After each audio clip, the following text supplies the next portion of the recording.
Namaste, Namaskaram, and welcome back to Infinite Abundance. This is a very interesting and intriguing episode as we explore the science, symbolism, and evolution of Hindu temple architecture. Across the Indian subcontinent, thousands of temples rise above cities, forests, mountains, and rivers. Some are carved into rock. Some tower hundreds of feet into the sky. Some are covered with thousands of sculptures telling stories of gods, heroes, and cosmic creation. But Hindu temples are not simply places of worship. They are something far more profound. Each temple is carefully designed universe in miniature, built according to sacred geometry, astronomy, philosophy, and engineering. Every wall, every pillar, every direction, and every measurement follows principles that were recorded thousands of years ago in ancient architectural manuals known as the Shastras and Vastu Shastra. For thousands of years, temple architects translated spiritual ideas into stone, creating structures that guide the human mind from the outer world into the inner realm of divine consciousness. In this episode, we explore the science, symbolism, and evolution of Hindu temple architecture and discover how these incredible structures were designed to represent the cosmos itself. To understand temples, we must travel back to the earliest phase of Indian civilization. During the Vedic period, people did not worship inside temples. Instead, sacred rituals were performed in open spaces. Priests conducted elaborate fire ceremonies known as yajna, offering grain, clarified butter or ghee, and sacred herbs into the flames while chanting hymns from the Rig Veda. These rituals were performed on temporary altars constructed from carefully arranged bricks. After the ceremony ended, the altars were often dismantled. In other words, sacred architecture during this time was temporary and symbolic. But over time, religious practices began to change. As centuries passed, devotion towards specific deities became more prominent. Gods such as Lord Shiva, Lord Vishnu, and Goddess Devi were worshipped through sacred images known as murtis. These images required permanent spaces where rituals could be performed daily. This shift led to the development of temples as permanent sacred structures. Initially, these temples were simple shrines made from wood or brick, but gradually they evolved into magnificent stone monuments designed not just for worship but also for philosophy, community life, and artistic expression. Ancient temple architects did not begin construction by simply placing stones on the ground. The process started with something far more profound, a cosmic blueprint. The temple design followed a set of architectural principles preserved in ancient texts such as Vastu Shastra and Shastra. These texts describe not just how to build a structure, but how to align a building with the forces of nature and the universe. At the center of this system lies a sacred geometric diagram known as the Vastu Purusha Mandala. Before a temple was built, architects would first draw this diagram on the ground at the construction site. It served as the master plan that guided every dimension of the temple, its orientation, proportions, placement of halls, and even the location of sculptures. In essence, the mandala acted like an architectural map of the cosmos. To imagine the Vastu Purusha Mandala, picture a perfect square drawn on the ground. This square is then divided into a grid of smaller squares, sometimes 9, 16, 64 or even 81 sections. Each of these squares represent a specific cosmic force or guardian deity.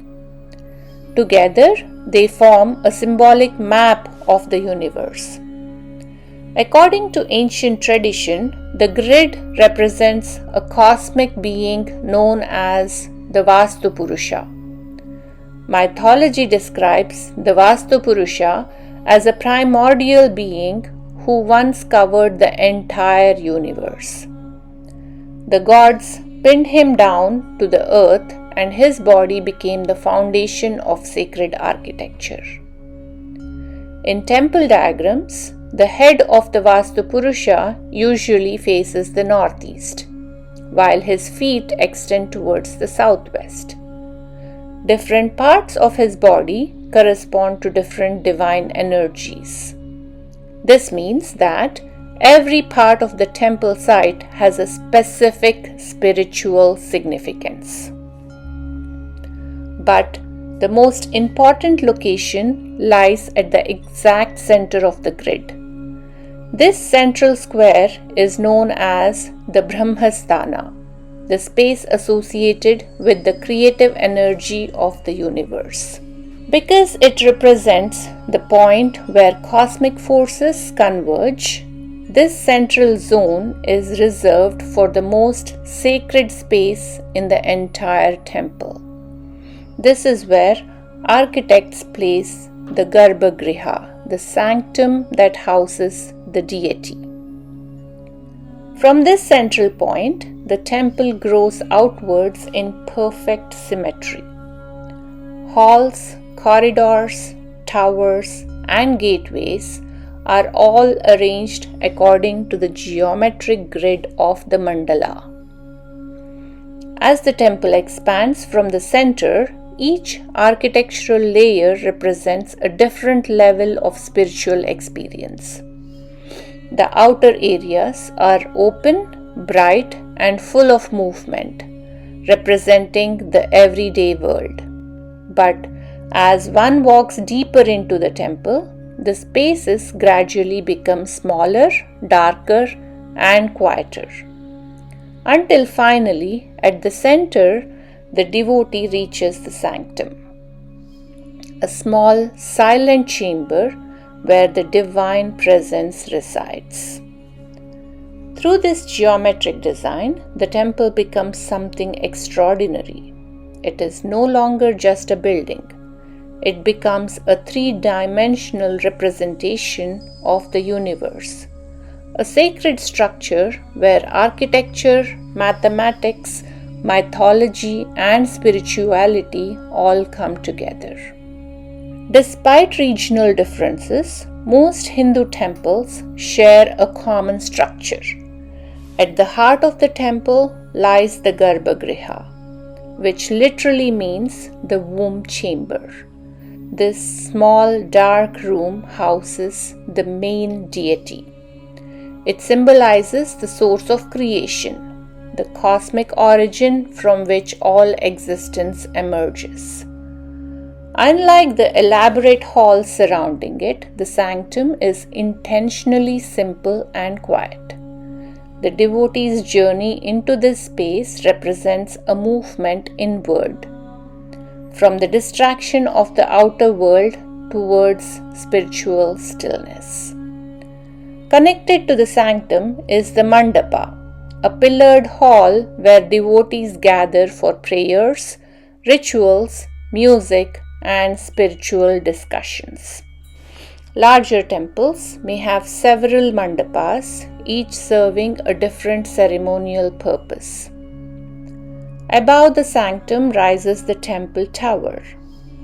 In northern India, this tower is known as the Shikhara, while in southern India it is called the Vimana. But both symbolize Mount Meru, the cosmic sacred mountain believed to be the center of the universe in Hindu cosmology. South Indian temples also feature monumental gateway towers known as Gopuram, which means the entrance of the temple complex. These gateways are often covered with thousands of sculptures depicting gods, celestial beings, and scenes from mythology. Temple complexes frequently include sacred water reservoirs known as Pushkarini. These temple tanks allow devotees to purify themselves before entering the sacred space. Together, these architectural elements guide the visitor through a symbolic spiritual journey. Now let's look into the major styles of temple architecture. As temple construction spread across India, different regions developed different architectural styles. Three major traditions emerged. The first is Nagara architecture, found across northern and central India. The second is Dravidian architecture, dominant in southern India. And the third is Visera architecture, which combines elements of both northern and southern traditions, which developed in the Deccan Plateau. In the Nagara style, the tower above the sanctum is called the Shikhara. It rises in a smooth curving shape, almost like a flame reaching towards the heavens. At the very top sits a ribbed circular stone known as the Amalaka, symbolizing the sun and the cosmic energy. Above it rests a small finial called the Kalasha, representing abundance and divine presence. In contrast, the Dravidian style temples of South India have stepped pyramid towers called Vimanas. These towers rise in horizontal tiers rather than curves. But the most visually striking feature of the Dravidian temple is not the tower but the sanctum. It is the massive gateway towers known as Gopurams. These Gopurams can reach astonishing heights and are covered with thousands of colorful sculptures depicting gods, goddesses, mythical beings, and scenes from sacred stories. Interestingly, in many South Indian temples, the entrance towers are far taller and more elaborate than the sanctum tower itself. Temples also follow precise cosmic orientation. Most temples face east, welcoming the first rays of the rising sun into the sanctum. The layout often follows the Vastu Purusha Mandala, a sacred geometric grid that represents the cosmic body of the universe. Although they differ in appearance, these styles share the same philosophical foundation. Historically, temples were much more than places of worship. They served as centers of art, education, music, and social life. Classical dance traditions such as Bharatanatyam were originally performed as devotional offerings inside temples. Musicians composed sacred songs. Philosophers debated religious ideas. Scholars taught sacred texts. Temples also functioned as economic centers where markets, festivals, and public gatherings took place. In many cases, entire cities developed around the temple complexes. Now let's understand the engineering marvels of these temples. Beyond their significance for spiritual aspects, temples are also remarkable examples of ancient engineering. Many were built using precisely cut stone blocks without mortar. Architects demonstrated an advanced understanding of geometry, structural stability, and load distribution. Some temples even incorporate astronomical alignments, acoustic engineering, and natural cooling systems.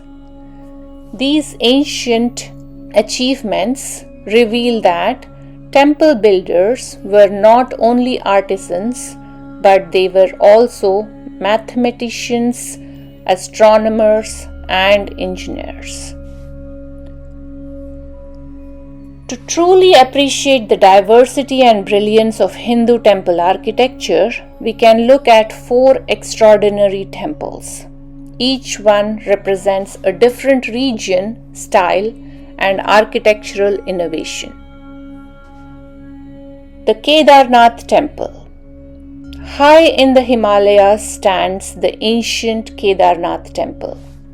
Located at an altitude of more than 11,700 feet, this temple is dedicated to Lord Shiva and is one of the sacred Jyotirlinga temples and also one of the sacred Char Dham. According to tradition, it is originally built by the Pandavas and later revived by the philosopher Adi Shankaracharya in the 8th century.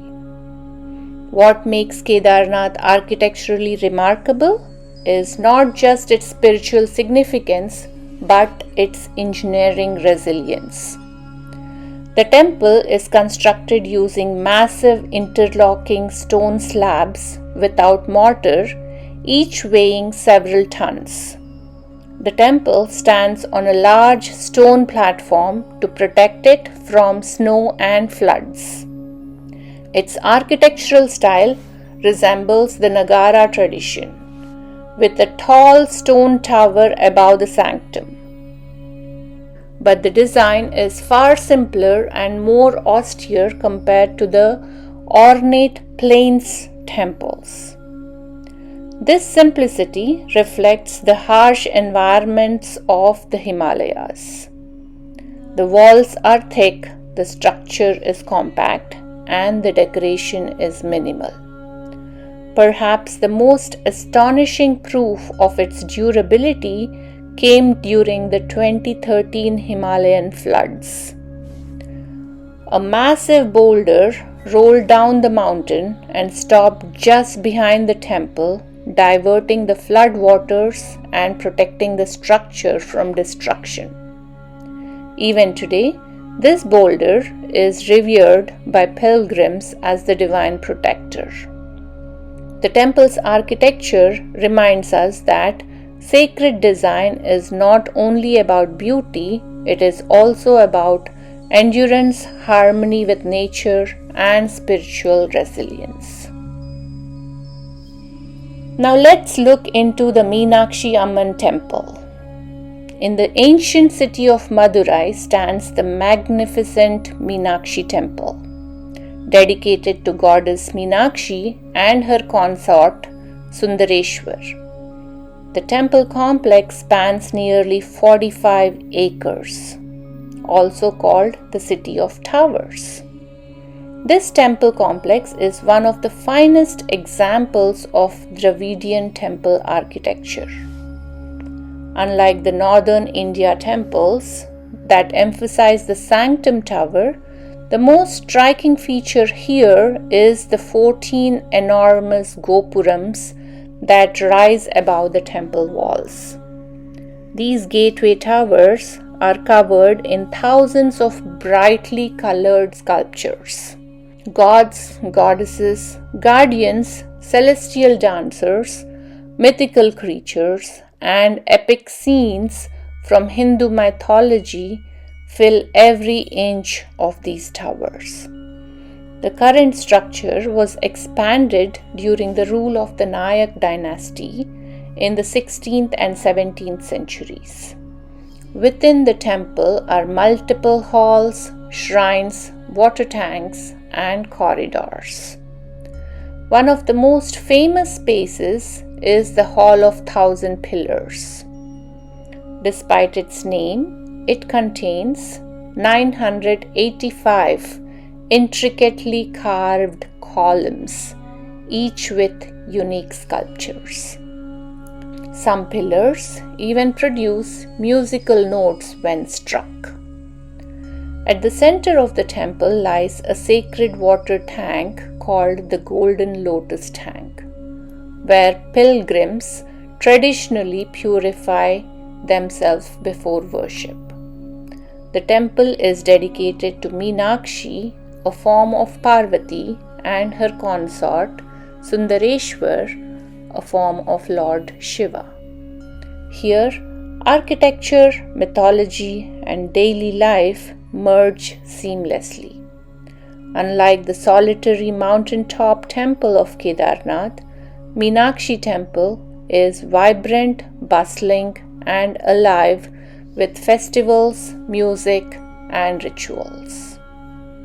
Now let's go eastwards.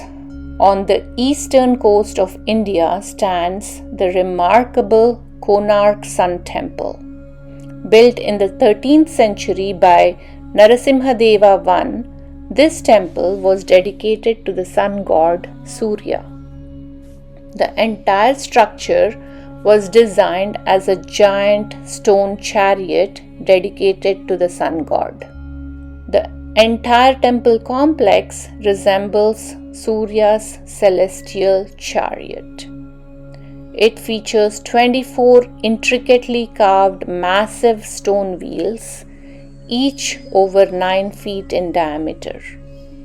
These wheels are not merely decorative, they function as sundials, capable of telling the time of day based on the shadow cast by the spokes. 7 stone horses appear to pull the chariot across the sky, symbolizing the 7 days of the week.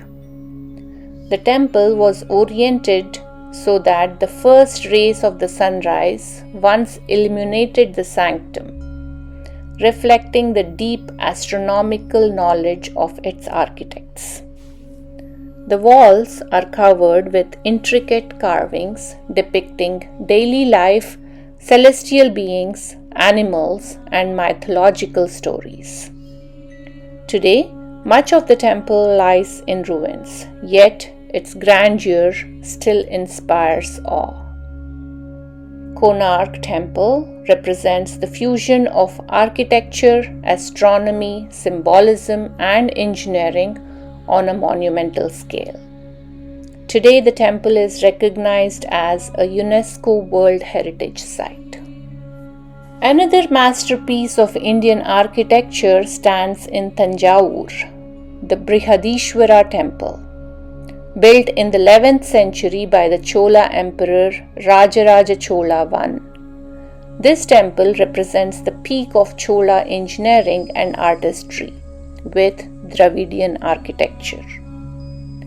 Its towering Vimana, or the central tower, rises over 216 feet into the sky, making it one of the tallest temple towers in India. Yet, the most astonishing feature lies at the very top. At its summit sits a single massive granite capstone weighing around 80 tons. Scholars still debate how ancient engineers lifted such a massive block to that height. One theory suggests that the builders used a 6-kilometer long earthen ramp to gradually haul the stone upward. The entire temple was constructed from granite, even though no granite quarries exist nearby. It means the stone had to be transported from great distances. Another remarkable feature in the temple's precise alignment is the main tower, and it is designed so that its shadow never falls on the ground at noon during certain times of the year. Inside the temple stands one of the largest monolithic statues of Nandi carved from a single stone. Brihadishwara temple represents the peak of Chola engineering, artistry and devotion. This temple remains as one of the greatest achievements of medieval Indian architecture. Across India, Hindu temples continue to stand as powerful reminders of an extraordinary idea. The architecture can reflect the structure of the universe, that geometry can express spirituality, and that stone can embody philosophy. When a devotee enters a temple and walks towards the sanctum, they are not simply approaching a statue. They are moving through a symbolic map of the cosmos, from the outer world of everyday life to the still center of divine consciousness. And that is the timeless brilliance of Hindu temple architecture. If you like this video, please like, share and subscribe to Infinite Abundance.